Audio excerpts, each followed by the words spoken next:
E se a maior floresta tropical do mundo parasse de respirar? E se, em vez disso, ela gritasse? Estamos falando da Amazônia, mas não a Amazônia dos cartões postais. Pense nela como uma entidade viva, um superorganismo que cobre 7 milhões de quilômetros quadrados. Para se ter uma ideia de escala, estamos falando de uma área maior que toda a União Europeia, um lugar que contém 1 em cada 10 seres vivos conhecidos no planeta. Agora, imagine tudo isso em chamas. Não, imagine de novo. Não é um incêndio florestal comum. Não é uma queimada controlada que vemos nos jornais.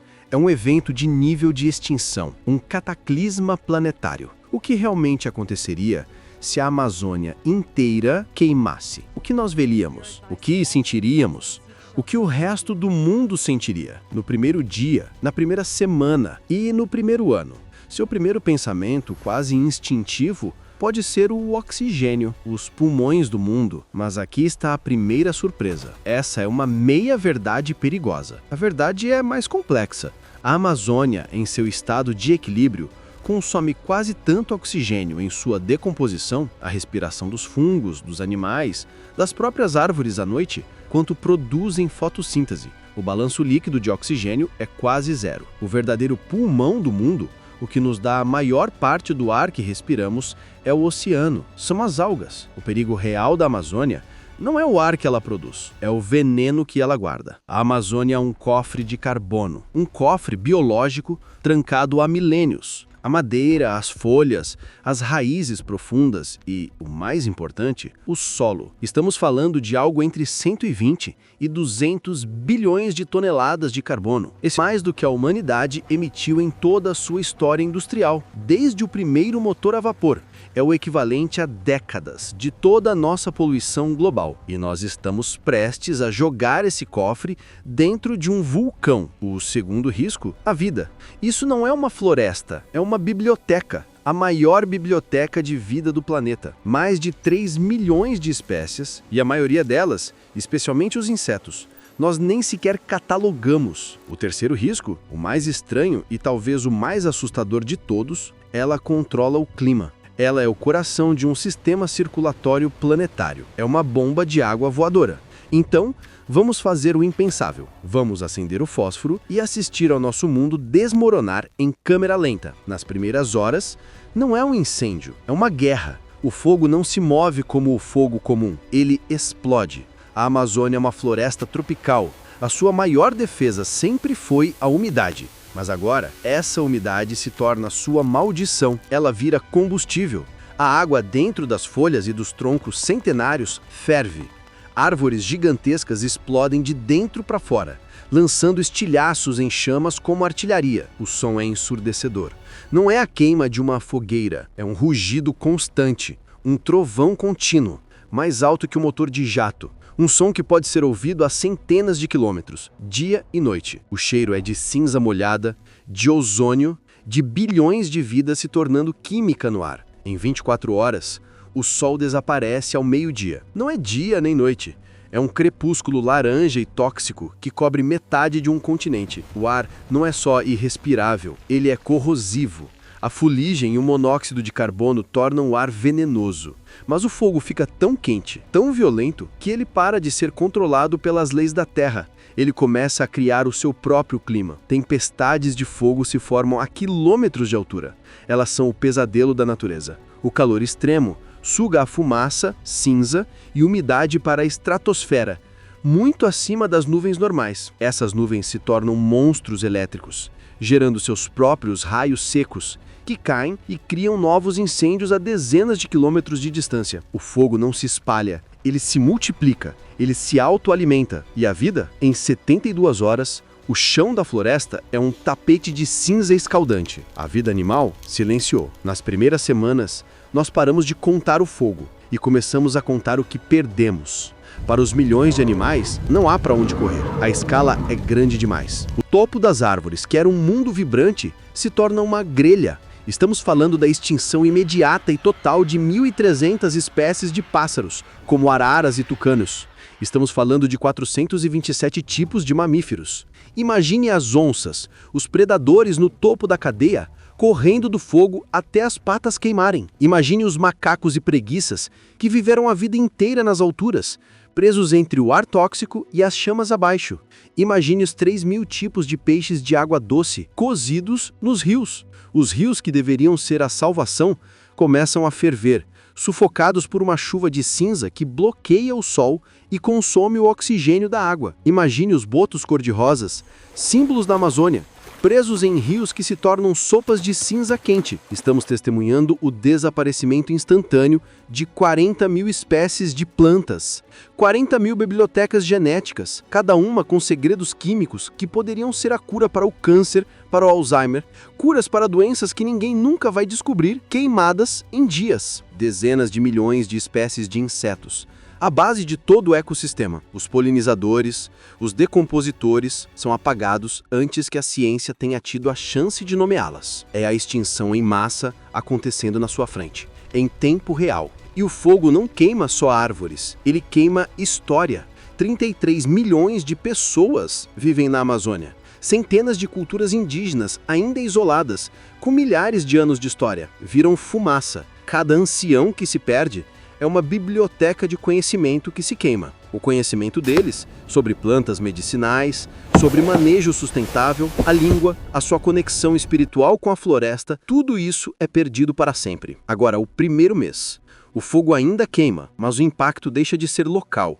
Ele se torna global. Lembra daquele cofre de carbono? A fumaça que cobre a América do Sul não é só fumaça, é o fantasma de 200 bilhões de toneladas de carbono sendo despejado na atmosfera. Este é o fato âncora. Você precisa traduzir esse número. O que 200 bilhões de toneladas significa? Significa o equivalente a 20 anos. 20 anos de tudo o que a humanidade emite, todos os carros do mundo, todas as fábricas, toda a energia que usamos.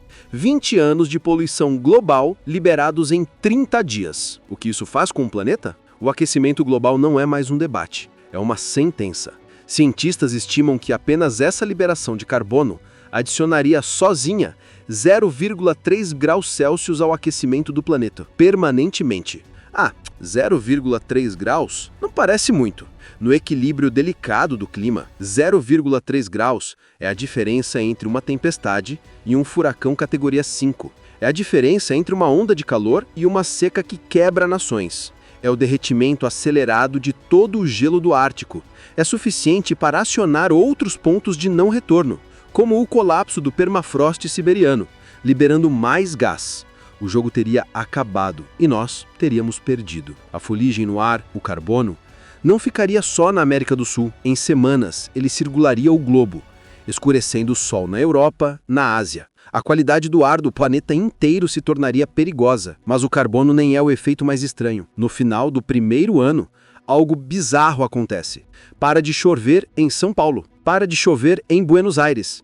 Para de chover no centro-oeste brasileiro, no coração do agronegócio. Por quê? Porque matamos a bomba de água voadora. A Amazônia não é só uma floresta, é um motor de umidade. Cada árvore funciona como um geyser, bombeando centenas de litros de água do solo para o ar através da evapotranspiração. Juntas, elas bombeiam 20 bilhões de toneladas de vapor de água para a atmosfera todos os dias. Isso é mais água do que o próprio rio Amazonas despeja no oceano. É um rio fluindo pelo céu, invisível. Os rios voadores. A floresta suga a umidade do Oceano Atlântico como um pavio gigante. Essa umidade viaja para o oeste, sendo reciclada pelas árvores várias vezes. Quando encontra a Cordilheira dos Andes, essa massa de água colossal é bloqueada, como se batesse numa parede.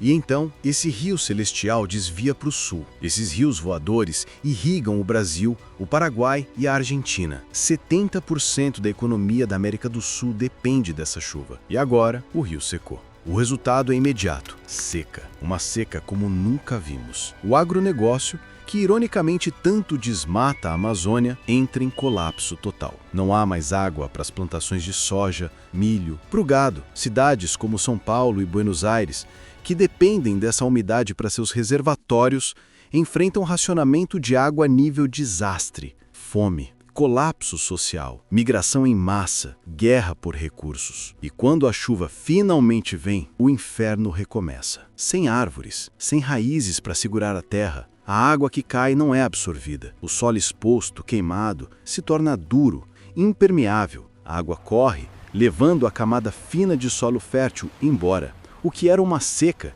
se torna uma inundação catastrófica. Cidades inteiras são varridas pela lama. A América do Sul se torna um continente de extremos. Seca brutal, seguida por dilúvios destrutivos. 10 anos depois, o fogo acabou. A fumaça baixou, o ciclo das chuvas quebrou. O que nasceu no lugar? A resposta é quase nada. A floresta não volta. O solo da Amazônia, ao contrário do que pensamos, é incrivelmente fino e pobre. A riqueza nunca esteve no solo. Ela estava na própria floresta, na camada de folhas, na decomposição, no ciclo perfeito de vida e morte. A floresta criou o seu próprio solo por milênios. Nós não queimamos só as árvores, nós queimamos o solo. O sol escaldante e as chuvas torrenciais terminaram serviços, esterilizando a terra. O que era o ecossistema mais rico do mundo se torna uma savana árida, um deserto de capim e arbustos retorcidos. Não é o cerrado, um ecossistema rico e antigo. É uma savana degradada, poeirenta, quente e morta. E aqui está a parte mais assustadora. Cientistas como o brilhante brasileiro Carlos Nobre avisam há anos. Para esse colapso acontecer, para a Amazônia virar uma savana, você não precisa queimar toda a floresta. Você só precisa destruir de 20 a 25% dela. É o ponto de não retorno. Porque com 25% a menos de floresta, o motor dos rios voadores falha. A floresta para de conseguir gerar sua própria chuva. A estação seca fica longa demais. E o resto simplesmente morre de sede, vira savana, num processo em cascata. Onde estamos hoje? Estamos perigosamente perto dessa marca. Alguns cientistas temem que, em partes do sul da Amazônia, esse ponto já tenha sido ultrapassado. Então vamos dar um zoom para fora. Vamos olhar a Terra do espaço 10 anos depois do nosso incêndio hipotético. Onde havia uma mancha verde vibrante pulsando com vida, agora há uma cicatriz marrom. É um planeta permanentemente 0,3 graus mais quente. Um planeta com padrões climáticos quebrados. Um mundo com menos cores, menos sons. Um mundo mais seco, mais pobre e muito, muito mais silencioso. Não é um mundo sem humanos, mas é um mundo onde sobreviver se tornou brutalmente mais difícil. Um mundo onde a comida é escassa, a água é racionada e o clima é um inimigo imprevisível. O colapso da Amazônia não teria sido um evento isolado, teria sido o primeiro dominó. O que acionaria o derretimento da Groenlândia, o que acionaria a parada das correntes oceânicas. O cenário de um incêndio único e apocalíptico, é claro, é improvável. Mas a morte da Amazônia não é. Ela não vai morrer em uma explosão. Ela está morrendo por 1000 cortes. Ela está morrendo agora. O ponto de não retorno de 25%, nós continuamos marchando em direção a ele todos os dias. O maior incêndio do mundo não será um evento, será um processo.